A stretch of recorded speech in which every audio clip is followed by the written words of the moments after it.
Hello students and welcome back to our channel excellent learning point. तो बच्चों, आज के इस वीडियो में हम क्लास 9th का वर्कशीट नंबर 55 डिस्कस करने जा रहे हैं।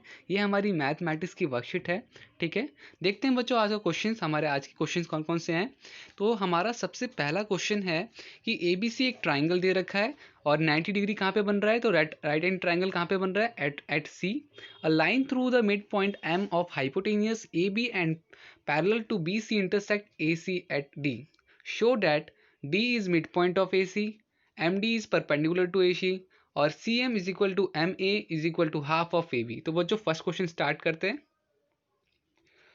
तो बच्चों देखो, आपको आंसर कुछ इस तरह से लिखना है। सबसे पहले गिवन लिख देना है। गिवन क्या था हमें कि ABC एक राइट एंगल ट्राइंगल है, C डिग्री हमारा 90 डिग्री है और M जो है मिड पॉइंट है AB का। इसका मतलब कि क्या होगा, MD is parallel to BC। ठीक है, तो ये चीज़ गिवन थी। हमें प्रूफ क्या करना है, हमें प्रूफ करना है कि D क्या है, D is mid point of AC। तो बच्चों यहाँ पर हम क्या करने वाले हैं, तो यहाँ पर हम स्टार्ट करते हैं अपना solution. In triangle ABC, in triangle ABC हमें पता है M क्या है, M है मिड पॉइंट है AB का। अगर M बच्चों मिड पॉइंट है AB का तो फिर MD जो होगा पैरेलल होगा किसके, BC के। ठीक है, ये चीज़ हो गई। और बच्चों ये हमारा अगर ऐसा है तो फिर हमारा क्या होगा, D is also mid point of AC। ये बच्चों हमारी थ्योरम है कि अगर किसी ट्राइंगल में एक पॉइंट मिड पॉइंट होता है तो उसका दूसरा सेम सामने वाला पॉइंट भी उस लाइन का मिड पॉइंट रहेगा। ठीक है, तो mid point of one side of a triangle parallel to another sides. ठीक है, ये चीज़ ध्यान रखना। वापस से बता रहा हूँ, अगर किसी ट्राइंगल में हमें एक पॉइंट दे रखा है जैसे M, कि M जो है AB का मिड पॉइंट है, तो उसके सामने वाला भी ठीक अपोजिट वाला D पॉइंट भी क्या होगा, उसके मिड पॉइंट का होगा, AC का मिड पॉइंट बनेगा। ठीक है, फिर सेकंड बोला जा रहा है, कि MD परपेंडिकुलर टू AC, हमें ये प्रूफ करना है। तो जैसे कि हमें पता है कि MD जो है BC के पैरेलल है, AC ट्रांसवर्सल है, तो हम क्या करेंगे, हम MDC और BCD को जोड़ेंगे। वो क्या होगा, 180 degree, sum of interior angle. क्या बच्चों, सम ऑफ इंटीरियर एंगल। कौन कौन सा हम एंगल जोड़ रहे हैं, तो MDC। ठीक है, MDC। और उसके बाद बच्चों हम हमारा दूसरा है BCD। BCD कौन सा है बच्चों, तो MDC और BCD, इन दो ट्रायंगल को हम परपेंडिकुलर प्रूफ करने जा रहे हैं। तो यहाँ पर देखो बच्चों, हम इन दोनों ट्रायंगल को सम करेंगे, 180 आएगा। 180 हमें BCD की वैल्यू पता है कि वो 90 है, MCD की वैल्यू हमारे पास क्या आ जाएगी, 90। अगर बच्चों दोनों ही 90 है तो मतलब क्या होगा, MD is perpendicular to AC। Third बच्चों पूछा था कि CM जो है हमारा MA के बराबर हो और हाफ ऑफ AB के बराबर हो। तो हमने MC को ज्वाइन कर दिया और दोनों ट्राइंगल्स को क्या किया बच्चों, दोनों ट्राइंगल्स को कॉन्ग्रुएंट प्रूफ कर दिया। ठीक है, अब कैसे कॉन्ग्रुएंट प्रूफ किया, पहले तो बच्चों हम MC को जब जोड़ेंगे ना तो हमारे पास दो ट्राइंगल्स बन जाते हैं। ये देखो बच्चों, जब मैं MC को जोड़ूंगा ना यहाँ पर, तो आपको दिख रहा होगा ये दो ट्राइंगल्स बन जाते हैं।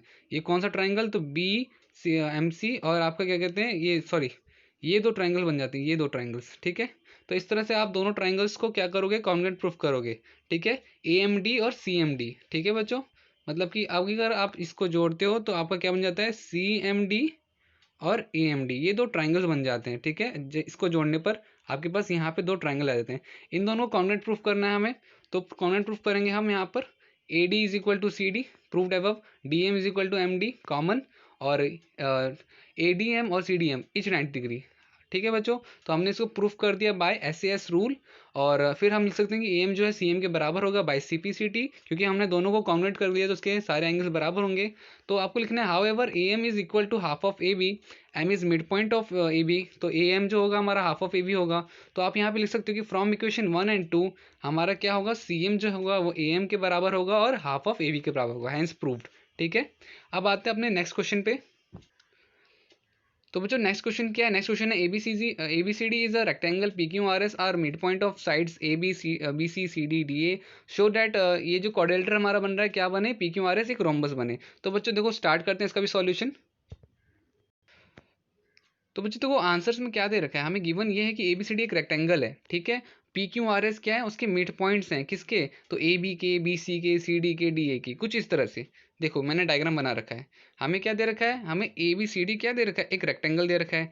और P जो है, Q जो है, R जो है, S जो है, वो मिड पॉइंट है किसका, P जो है AB का मिड पॉइंट है, Q जो है CB का, BC का, और R जो है DC का, और ऐसी इसी तरह से S जो है वो DA का। इस तरह से वो क्या कहते हैं आपके मिड पॉइंट्स हैं।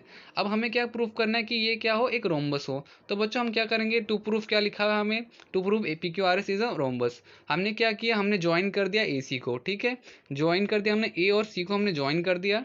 अब लिखना है आपको इन ट्राइंगल ABC।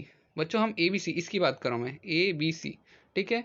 हमें पता है पी क्या है, पी जो है मिड पॉइंट है ए बी का, क्यू क्या है, क्यू है हमारा मिड पॉइंट बी सी का, ठीक है। तो इस तरह से हम लिख सकते हैं कि पी क्यू जो होगा पैरेलल होगा ए सी के, और पी क्यू जो होगा हाफ ऑफ पी क्यू जो होगा हाफ ऑफ आपका ए सी हो जाएगा, ठीक है।